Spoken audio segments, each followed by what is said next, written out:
এটা হচ্ছে Madhabkunda eco park. Madhabkunda যে ঝর্ণা, সেই ঝর্ণার পানি কিন্তু এদিক দিয়ে বয়ে আসতেছে, বয়ে এদিক দিয়ে চলে যাচ্ছে। আমার পিছনেই দেখতে পাচ্ছেন যে পিছনে যে বাড়িঘর দেখা যাচ্ছে, এটাই মূলত খাসিয়াপল্লী।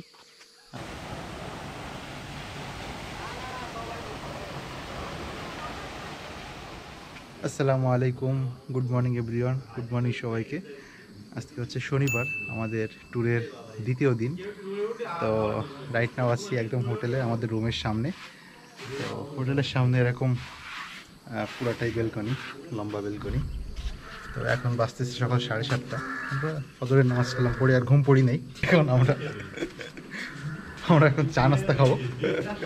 এই যে আমাদের বাকি ট্যুরমেট সবাই আনলিমিটেড চা উইথ বিস্কিট খেতে বসে গেছে। তো যাই হোক, আমরা যেখানে ছিলাম হোটেলটা, এটা কিন্তু খুবই নিরিবিলি একটা স্পট, মাধবকুণ্ডের একদম শেষ প্রান্তে। দেখতে পাচ্ছেন এই সামনে এগুলা পাহাড়, হ্যাঁ, আর এদিকে মাধবকুণ্ডের ঝর্ণা চলে গেছে।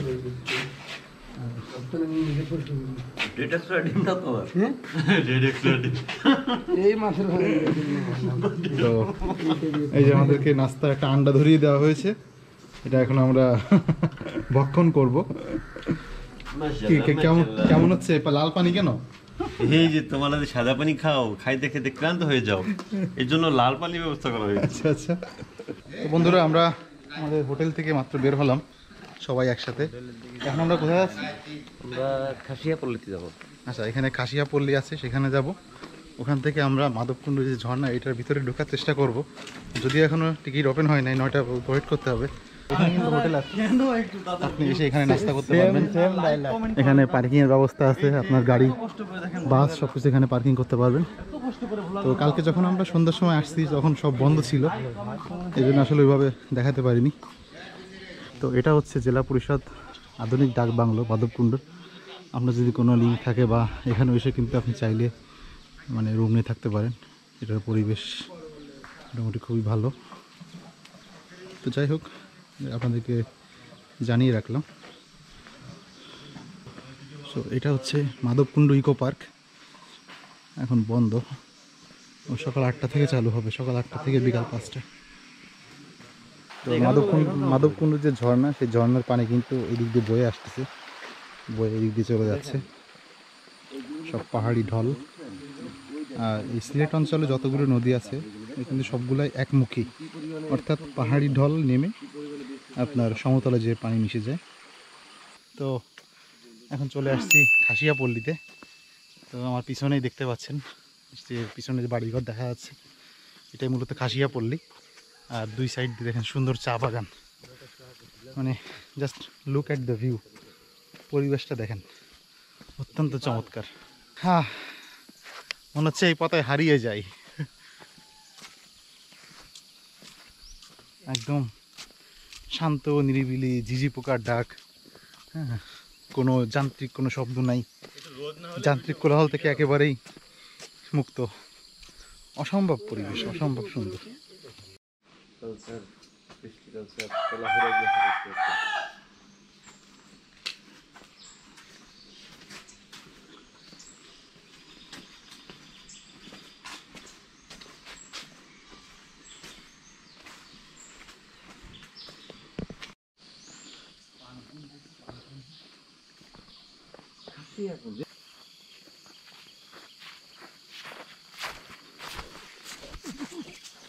যতদূর যায় শুধু বিস্তৃত চা বাগান আর চা বাগান, মানে সবুজের কার্পেট বেছানো এক কথায়।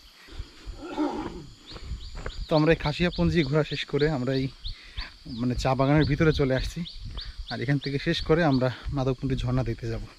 তো বন্ধুরা, আমরা খাসিয়াপল্লী এবং গ্রাম ঘোরা দেখে এসে এই যে আমরা চলে আসছি বন বিভাগ মাধবকুণ্ড ইকো পার্ক। তো 8টা যেহেতু বেরিয়ে গেছে অলরেডি, 20 টাকা। তো আমরা 20 টাকা করে টিকিট, এই টিকিট 80 টাকা 4 জন। তো ঠিক আছে, ভিতরে প্রবেশ করা যায়, চলো। তো আমরা ভিতরে প্রবেশ করলাম গেট দিয়ে, মাধবকুণ্ড ইকো পার্ক। তো এটার মধ্যে কিন্তু বড় ঝর্ণা আছে, মাধবকুণ্ড যে ঝর্ণা আমরা জানি। আর প্রবেশ পথটাই দেখেন, একটা ভয়ানক অ্যাডভেঞ্চার, মানে গা ছমছম করছে এরকম একটা প্রবেশ পথ। এখানে যদি না আসেন, এখানের ফিলিংসটা আসলে আপনাদেরকে ভিডিওতে অ্যাকচুয়ালি বোঝানো যাবে না। প্রায় 5 মিনিট হাঁটার পরে আমরা এখনও ঝর্ণার দেখা পাইনি, তবে হাঁটার জন্য কিন্তু খুব সুন্দর ওয়াকিংয়ের ব্যবস্থা আছে। আর এখানে ওয়াশরুম আছে আমার পিছনে। আশেপাশে কিন্তু প্রচুর ময়নার ডাক শুনতে পাচ্ছি, কিন্তু আপনাদেরকে দেখাতে পারলে আরো ভালো হতো। তো এখানে ওয়াশরুম আছে এবং রেস্টুরেন্ট আছে। জানি না রেস্টুরেন্টে কী পাওয়া যায়, দেখি। তো এই হচ্ছে পর্যটন রেস্তোরাঁ, তো দেখে মনে হচ্ছে না এটা চালু আছে।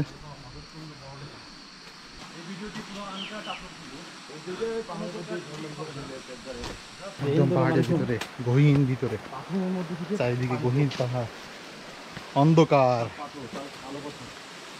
আর পাহাড়ের ঝি শব্দ। আর কিছু দূর পর পর কিন্তু এরকম বসার সুব্যবস্থা আছে।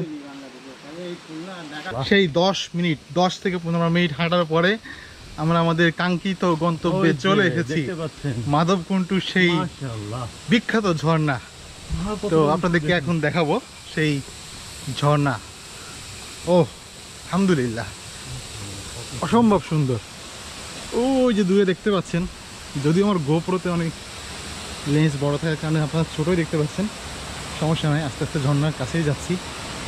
ইতিমধ্যে ঝর্ণার আওয়াজ শুনতেই পাচ্ছি।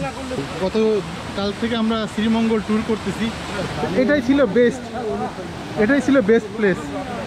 দেখুন পানির স্রোত, কি পরিমাণে পানি পড়তেছে ঝর্ণা, মাশাআল্লাহ।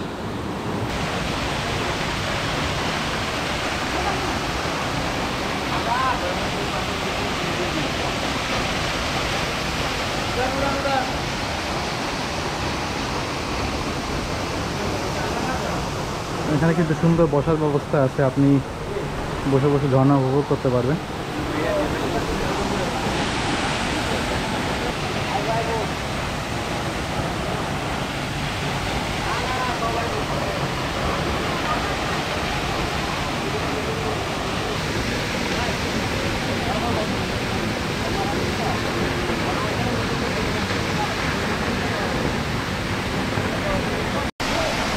তো বন্ধুরা, এখন দেখতে পাচ্ছেন আমরা এখন গোসল করার জন্য যাচ্ছি। আমার ভাইরা আরো গোসল করার জন্য তারা ওয়েট করছে। ভাবলাম যে একটু গোপ্রো দিয়ে ভিডিও হবে না, তা কি হয়।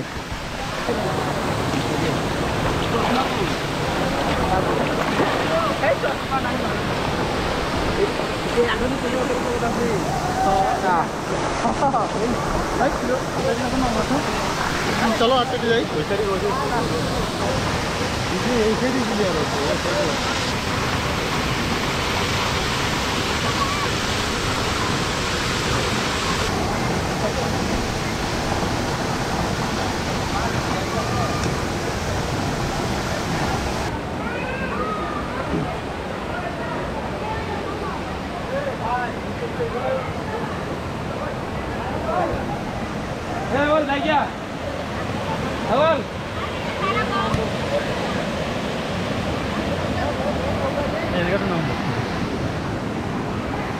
আর নামা লাগবে না, চলো, ক্ষুধা লেগেছে, সকালে নাস্তা খেতে হবে।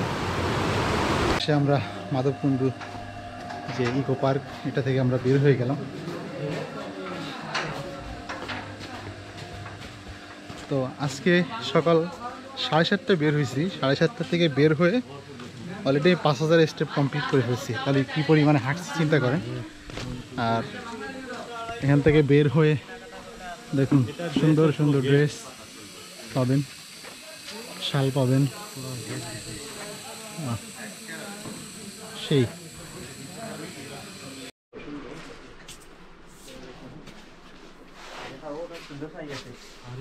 ছেলেদের জন্য যদি নেন এইখানে আছে, আর বড়দের জন্য যদি আপনাদের গায়ে নেন এই যে আছে, যা জুতা নিয়ে যান।